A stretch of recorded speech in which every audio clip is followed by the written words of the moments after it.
I'm like your biggest fan. I saw you that one time at the summer fashion show. I think it was last year. So I wrote you a song.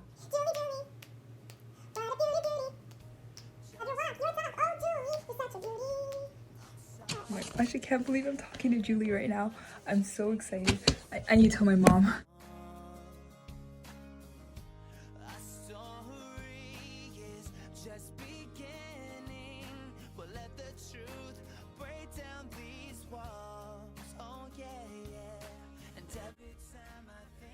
We miss you so much, Julie.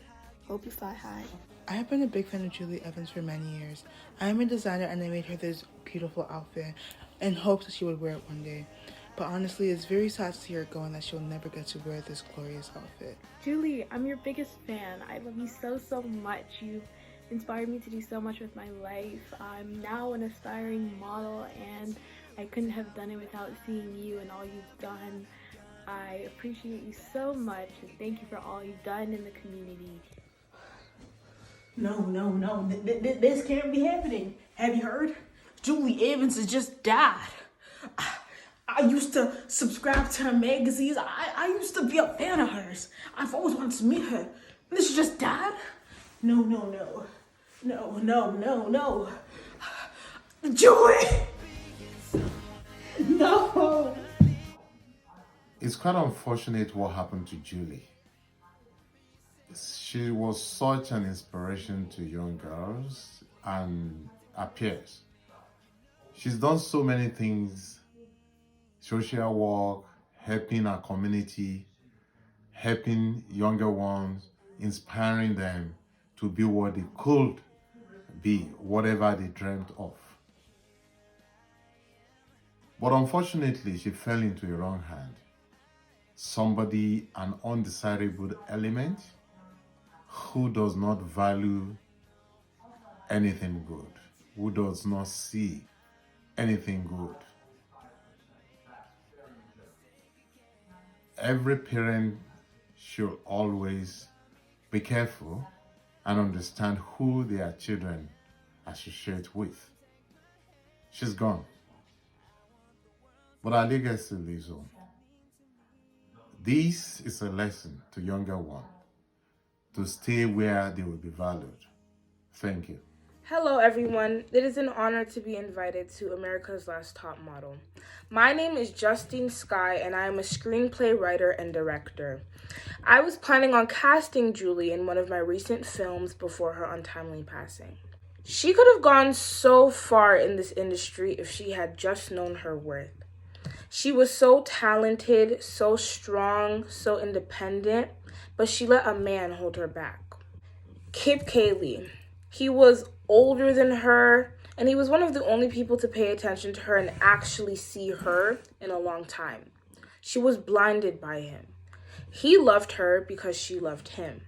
Earlier this season, America's Last Top Model predicted that she had a 0.9% chance of getting back into modeling. 0.9% is really small. She initially allowed people to walk all over her and convince her that she wasn't good enough. Despite this, she went against all odds and got back into modeling again.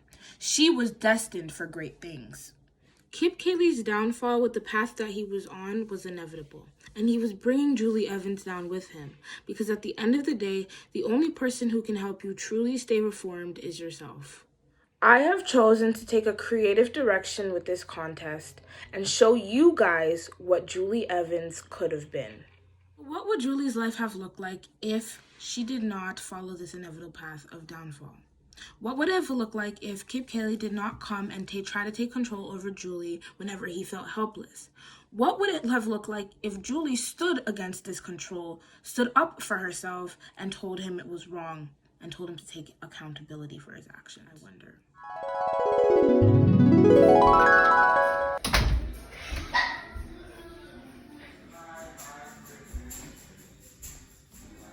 What's wrong? My job, my home, every day!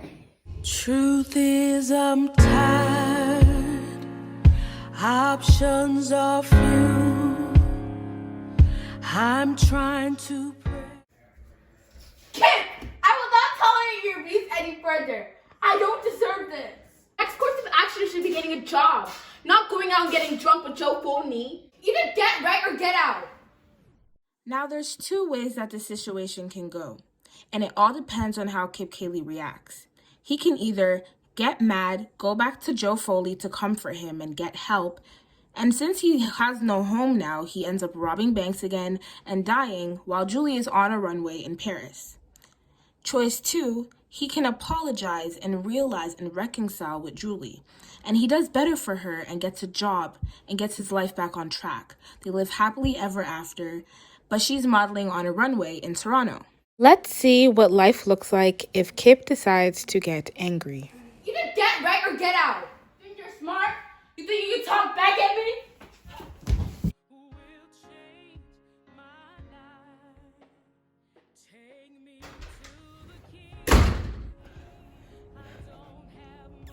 Grateful 20. Kip had nowhere to go but the streets. And other than the streets, all he knew, all he had, was his old way of life. And eventually, he went back to Joe Foley.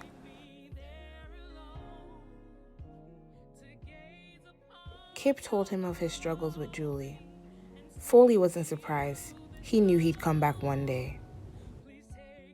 Even if Kip didn't partake in the planning of the bank robbery, he was still involved simply by associating with these people. His twisted way of trying to help his friends out was his fatal mistake. So where was Julie after all of this? You would think she was sulking over losing the love of her life. But since she now knew her worth, she was off to better things.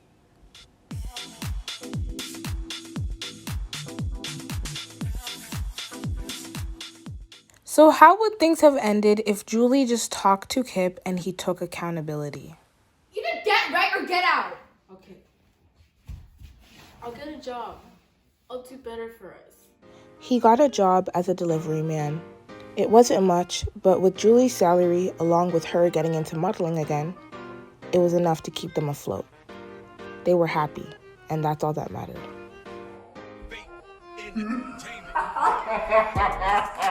Julie and Kip's relationship was stronger than ever. They now talk through their problems and sorted their conflicts out with words. Not only did Julie get to stay with Kip, but she also got to continue modeling, and she was quite good at it.